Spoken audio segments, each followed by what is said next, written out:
Well, there you go. We're live. So this is an impromptu live. It's because I wanted to go ahead and challenge myself. And I'm hoping that you're going to do this challenge with me. So I miss going live on a daily basis. So I figured this morning as I was working out, I wanted to go ahead and put myself to a challenge that every day for the month of July, I was going to go live. And I thought, it's a Monday. It's the first of the month. I'm going to go ahead and start this challenge. So what I'm hoping here is that as I'm doing this, it's something that you're going to want to do too. And it just so happened that the day that I was like, okay, I'm going to do this thing, I'm going to go live. And again, I've mentioned this before. My studio is down here at the Dayton Arcade. So I'm getting ready to set up. I'm getting the studio, to a level where I can just go live. And who decides to walk in? This guy right here. This is my buddy, Phil. Hello, Zach. Now, you don't know Phil, but Phil used to work behind the scenes of Living Dayton, which I hosted that for a little over 5 years. Mm-hmm. You were one of the camera guys and producers and did all the things. Now you're living in fancy LA doing that. I do. How's it going? It's good. It's warm. It's hot. It's a different kind of hot than here, but it's hot. Okay, so the reason that you're here in town is because you've been working. I mean, your dream has always been film, and you're making a documentary about good old Dayton, Ohio. I am, yeah. It's called Gem City Grind. We've been working on it for almost 3 years now. We're following 8 or 9 different people from wildly different backgrounds. So we have someone starting a restaurant and someone who's starting an entertainment company and recovering opioid addicts. And who else do we have? We have ex-politicians. We have 2 women who are in different stages of transition, and all these different people who are black, white, single parents, single mothers, single fathers. Each of them have their own struggles, and we've been following them and their goals for the last number of years, and as they work through things, and we've been tracking them and hopefully tracking the city and life in urban Dayton and modern America. I don't know if you can hear that like ringing that's going on in the background. Someone's calling somewhere. I have no idea what's going on, but you've been at this for a minute, and I talk about the odds of you just like walking in go live, and it's like I got so excited when I saw you because it's like we had so many shoots together when we were doing Living Dayton, and actually you've had a couple of the guests, the previous guests that were on Living Dayton that you've already interviewed for this documentary. Yeah, working at Living Dayton was actually some of the inspiration for the movie, because when I was on Living Dayton, you saw so many people who were starting businesses and self-starters, and they all had their own goals that they were passionate about, that they were trying to promote. And, one of them is Chef Anthony Head, who runs Chicken Heads. He has a location in Kettering, and he's trying to open up a new location on Main Street. And that's one of the things we're tracking with him is the opening of that new location.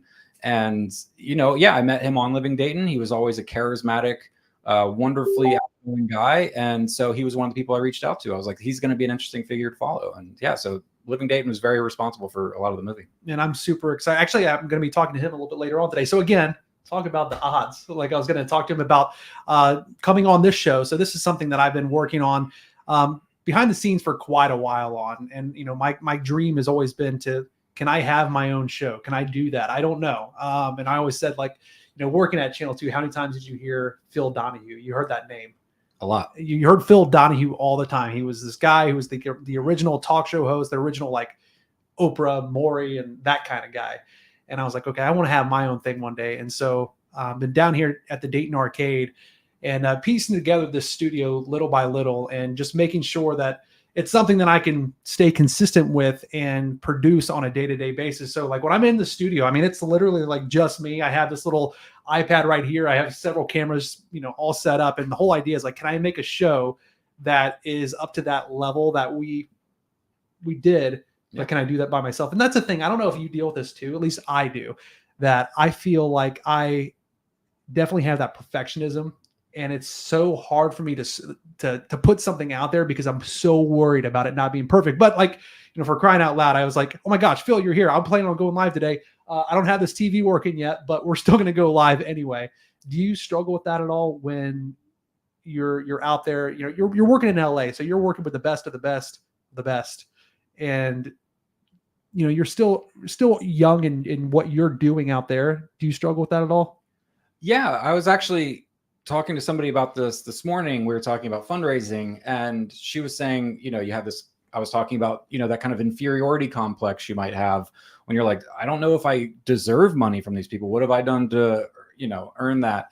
And she was just like, you know, and a lot of times you'll think that, and then you'll go to these places and you're like, oh, I thought they were some, you know, super high tech operation. And suddenly you find out that, like, you know, the example she uses, like, I looked at their copier and scanner and it was junkier than the one we had in our office. And suddenly, like, I realized that comparing myself was silly. And it's the same thing out in LA. In LA, yes, obviously, if I'm comparing the productions I've been a part of to, you know, some bigger production for a major studio like Netflix or somewhere like that, yeah, obviously you're like, they have a lot more resources.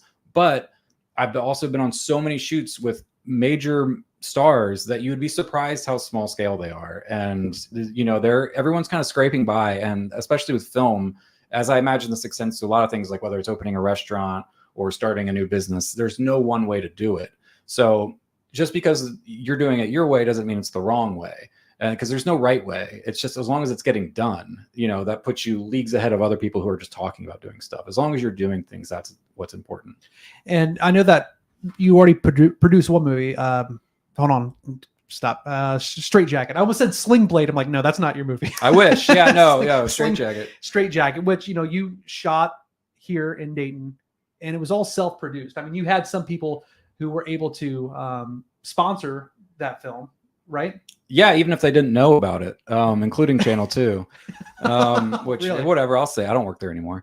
Yeah, I, you know, talked to a few people, select people who work there. I didn't talk to everybody who worked there, but I was like, hey, you know, I know you're doing some shoots on the side with some of this equipment. If I gave you some dates, would you mind if I took the equipment out on those dates? And they're like, well, as long as it's back by Monday at 8 a.m., you know, we'll look away. And so I did. I borrowed a few pieces, you know, I took good care of them and everything, but yeah, you do whatever it takes. You know, I'm not encouraging stealing, but borrowing, you know, whatever. But we got the movie done, and for a much cheaper price than it would have cost otherwise. And, you know, like, that might not have felt like a quote unquote real movie for a lot of the stretch, but you know, years away from it now. It's streaming on Amazon Prime. It's on Tubi. You can buy it on DVD at Walmart.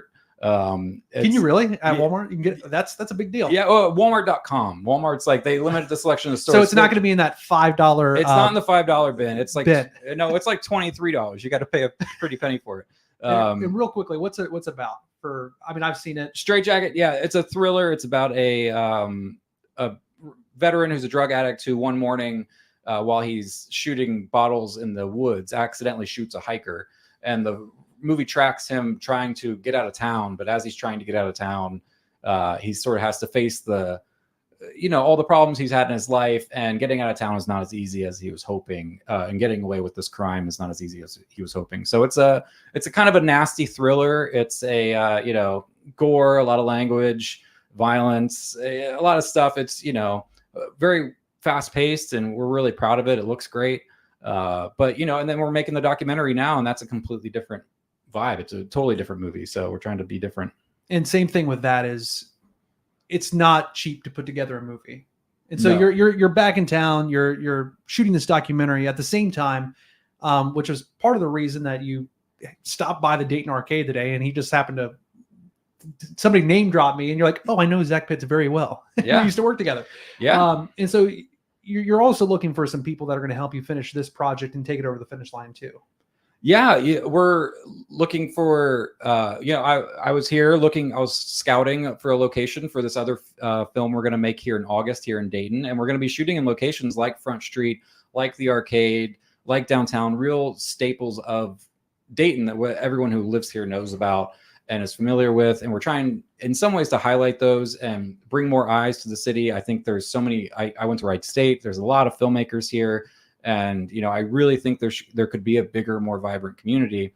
And I was here scouting a location at the Arcade because it's a beautiful place here, and they're accommodating and wonderful. And yeah, she mentioned that you were here, and I said, yeah, I'd love to see Zach. And so now I'm here. But yeah, Dayton's an amazing place. And, you know, we're looking for all the support we can get with these projects. You know, they're small budget. So, you know, and it doesn't have to be financial. Obviously, we would love money. If you want to give me money, I'll take it.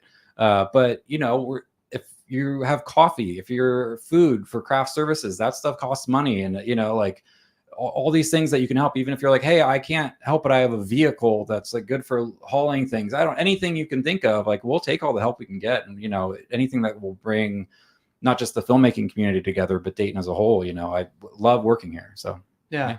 And so if you're interested in helping Phil with what he's working on, just go ahead and comment down below, whether it's on my Facebook profile or Facebook page, wherever you're watching this, YouTube, wherever.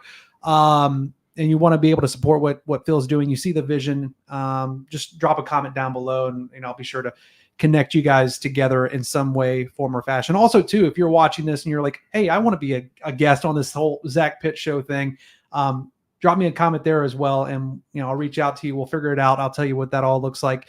But my number one goal with at least what I'm doing here is to highlight cool things that people are doing. And you're a cool dude doing something really cool. I mean, you've helped me out many times before. I mean, you actually helped me shoot the music video for one of my music videos when I, putting out an album. That was always one of my dreams. And you helped me put that together. And I can't tell you how many people complimented and just said, like, that was the coolest music video. I'm like, I can't take credit for it. I can. Yeah, I can take credit. It was really cool. Yeah, Midwest Romance. I did that. Which over your shoulder. Look over your shoulder. You see it? There it is. Yeah. Yeah, I directed that video with some friends, the same people that I'm making these other films with. We're a crew that's stuck together and have done a wide variety of things, be it a hard R thriller or a documentary about different lives in Dayton or music videos. Yeah, we try to be eclectic, and we're really proud of the work we've done. We try to make it professional looking and visual, and servicing whatever we're doing. So if we're making a thriller, we want it to be thrilling. If we're making a cool music video, we want to do whatever we can to tell that story. So yeah, I'm really proud of that video. And I hope people have watched it. Yeah, well, I definitely I've had a lot of compliments about it. So I always say I'm not the guy, but now they get to see who it is. Yeah, I made those. I cut up those mirrors myself. For all those. Did you cool cut effects. yourself at all? Yes. Yes. Did you really? Yeah. I cut myself because I had to I got these giant mirrors that were just being thrown in a dumpster actually in this place in Xenia, and they gave them to me. And so I literally was in a garage with a glass cutter, cutting shards of mirrors so that we could get those cool reflection effects. If you've seen the video and are like, oh, those are computer effects that are in there. Yeah, they're not. They're all done with cool mirror effects that we did. And so even your face blending into ambers and stuff, that's all just the trickery in the camera. Yeah. And but to get that, I had to cut myself a little bit. So yeah, it's okay. I'll bleed for you. I appreciate that. If you haven't seen it, just search my name on YouTube, Midwest Romance, and you'll be able to see it. It's a great music video, and I can't thank you enough for helping me do that. And again, I'm so excited that you just happened to walk by today as I was planning on going live and starting this thing and staying consistent on it. Again, the goal here is to make this a live show daily, Monday through Friday. And it's oh my gosh, you'd be the first guest. Cool. I'm happy to be here. How'd that happen? I was just going to go live by myself and just be like, hey, I'm going live doing this thing. And you just showed up. And again, the one thing that I've always really admired about you is that when you want something, you still go after it no matter what. And I know that, you were a young dad and you were living in New York and you had a daughter here in Dayton, and you were still going to film school and you were still trying to do all these different things. And even trying to put together a movie as you were working a full-time job, being a father, newly married, and you still finished that first movie, Straight Jacket, which we mentioned a little earlier. What would you say to anyone who's either watching live right now or sees the replay about just having that persistence of you have a vision, and the only way that vision is going to come into actual reality, physical or whatever, is by making sure that you're putting in the work and staying dedicated to that end goal? Well, yeah, I mean, it's hard sometimes, especially with films like the documentary we've been shooting for almost 3 years now. So just staying on it and caring about it that long is an effort in and of itself. But yeah, making films has always been my passion and what I've wanted to do with my life. And so But that said, yeah, films are expensive and they take a long time to come together, and gathering all the resources, be it equipment or actors or costumes or locations, it all takes time and money.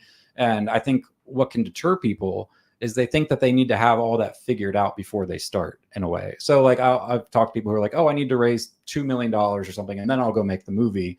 I'm kind of a bit more like, no, just start making the movie. And, you know, it's that field of dreams thing. If you build it, they will come. And I actually do think that's true. You know, I think if you just, people respond to you or whoever is doing something. So if you're like, I have an idea, most people are going to respond to that with like, cool, nice, you know, let me know when that's done.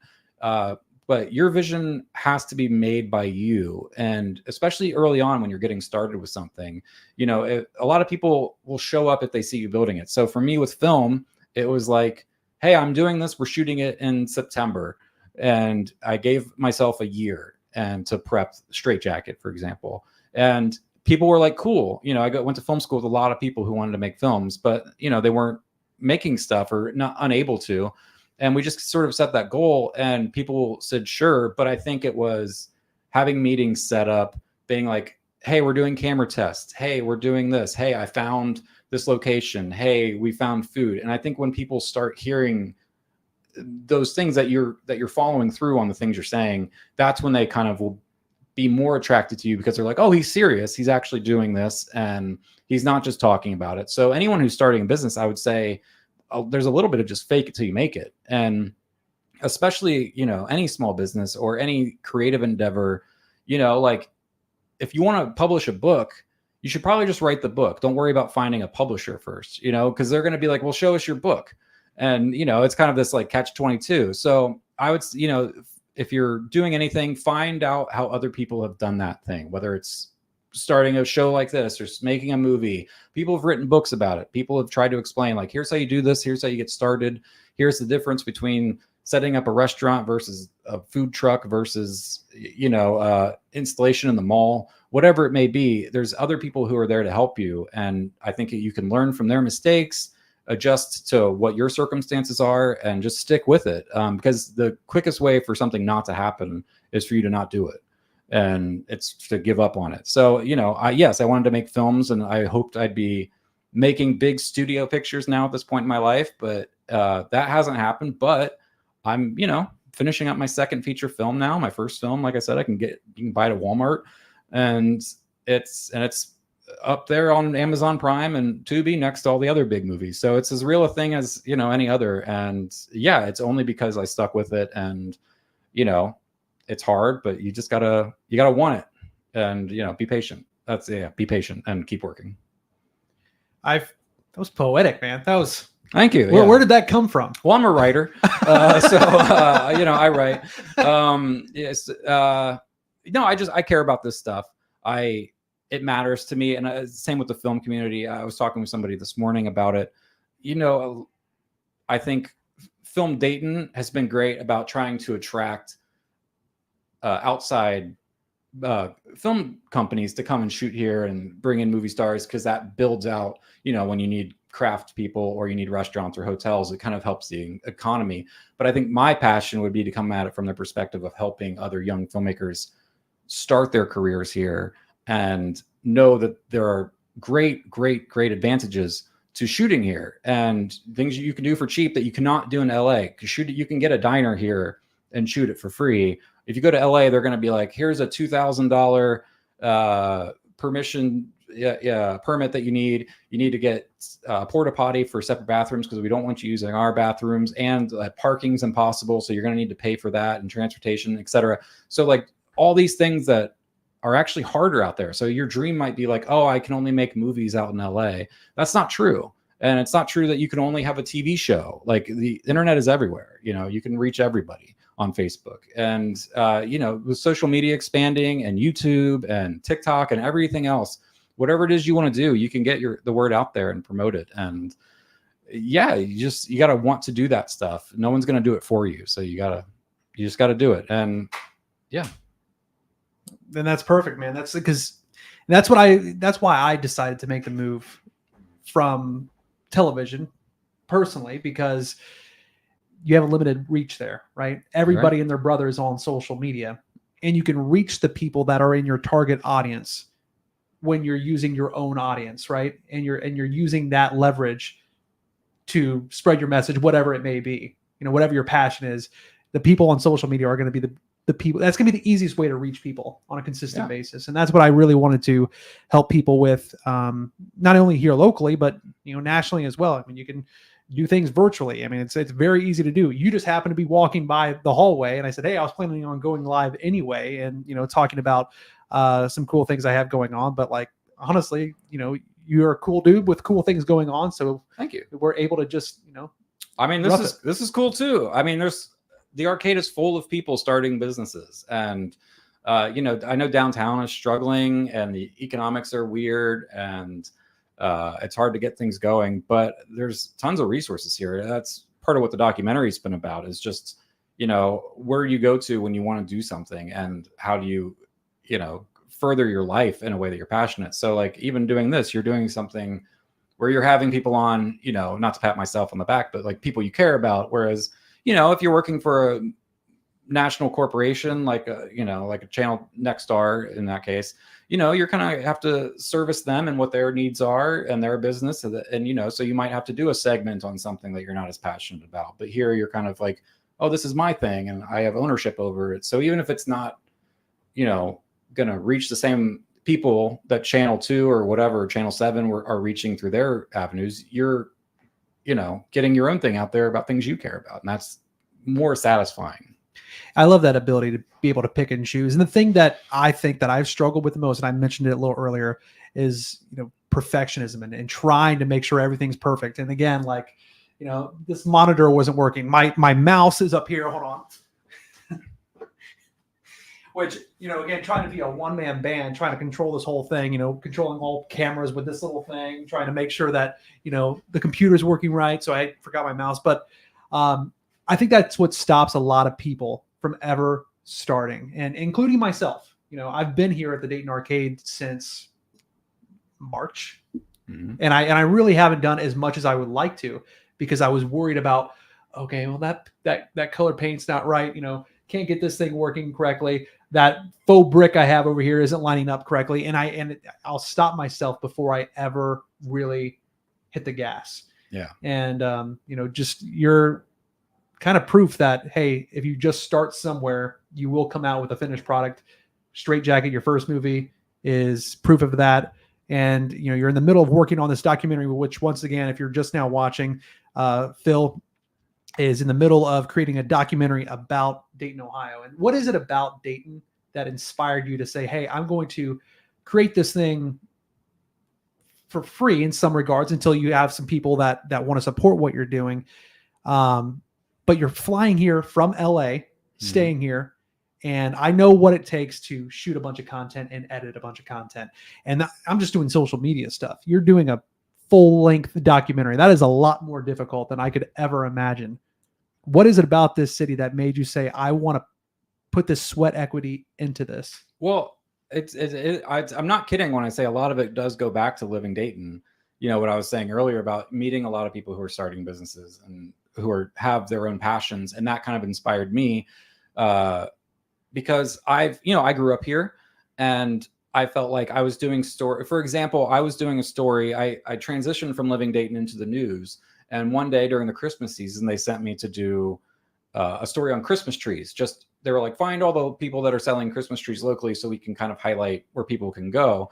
So I went down to East 3rd Street and found this place that was selling Christmas trees. And I pulled in, and there was these kind of roughneck guys that were chain smoking and cussing. And I was like, who are these guys? Like, why are they selling Christmas trees? And I found out that they're part of Good Shepherd Ministries, which is a recovery program for recovering addicts who have suffered from the opioid epidemic. And basically what Good Shepherd does is they take people out of recovery and move them in because they don't have homes or families to go back to. And basically they give them jobs. They help them transition into a post-sober life. And, they give them the skills, whether it's mowing lawns or working on houses. And they basically have these guys learn how to become human again in a way that's different from their previous lives. And that was such an inspiring story. And obviously I went down there to do a story about Christmas trees, but I uncovered this group of people that are amazing and doing great work, and they're still down. I was just with them today, actually, and those are the kinds of stories that I was experiencing. So people would come on Living Dayton, and I would be like, man, there's a lot of people doing cool stuff, or I'd go and do a story that you don't have time when you're working on a new segment about Christmas trees to be like, by the way, here in this 30 seconds I have left, let me explain this whole other program to you. But I remembered them, and I was like, that's a good story that needs to be told. So I think knowing them and meeting other people around the city and growing up here and seeing, like I worked at the Dayton Country Club and was around a lot of wealthy people, and I was, around poor people, and grew up, and just kind of seeing the wide group of people that are here in the city. And that was really the inspiration, was like things that are, connected in a way that you might not always think about. So people that were affected by the opioid epidemic, you might not think of them if you look at just their lifestyle. You might be like, oh, they're rich, everything's great. But, they've been affected the same way those people at Good Shepherd have. Or for instance, Chef Anthony Head is coming on. His restaurant relies on DoorDash drivers to deliver. It's a pickup restaurant. And so we're following a DoorDash driver. So there's two people that are working at different ends of the economy who don't know each other, but they rely on each other in a way. That driver needs a restaurant to pick up from. That restaurant needs somebody to pick up their food and deliver it. So they help each other out, and they're connected, but it's all here in the city. And I think that was the inspiration for the movie, and seeing how we're all connected and just wanting to tell that story. And yeah, it's like you said, I have like 70 plus hours of footage and like 50 terabytes of envy you footage. It's all going through that. Well, that's a lot. I mean, you were talking about building this thing. I think what's great is, same with Straight Jacket.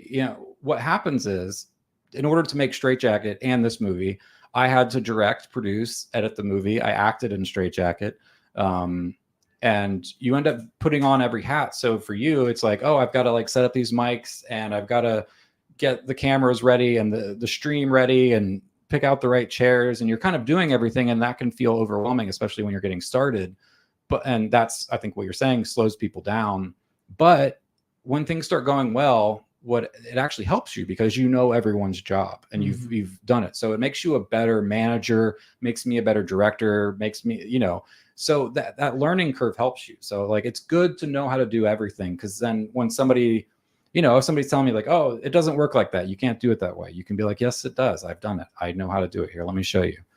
So same thing with, what you're doing. It might take you a little bit longer, but when this grows into something else and there's somebody else operating a camera, you can be like, push that button. Trust me, I know how it works. Yeah, no, and that's the thing. I learned it a long time ago. I don't ever want to tell someone else what to do unless I know how to do it too, because, God forbid, something happens where I am like up a creek without a paddle.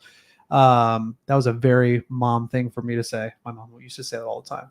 I still think of you. These dogs are barking. My dogs are barking. Your dogs are barking. You used to say that after a long shoot. You're like, oh, my feet, these dogs are barking. And I'd be like, oh, I've never heard anyone say that. I still think about it all the time.